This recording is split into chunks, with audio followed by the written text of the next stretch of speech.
Ja, van harte welkom bij een nieuwe vloggen met Marco voor Cora Media. Ik sta voor de intratuin in Maastricht en misschien kunnen jullie al op de achtergrond zien. Ze zijn druk aan het verbouwen. Er komt namelijk een nieuwe ingang. De ingang zou in oktober klaar zijn.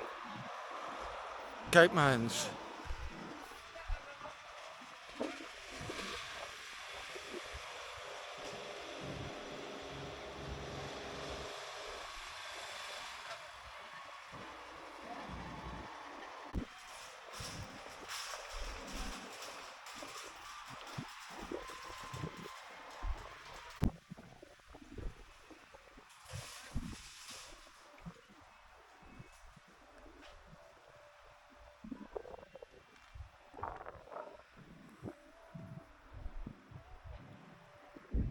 Na de intro ga ik jullie foto's laten zien hoe het eruit gaat zien.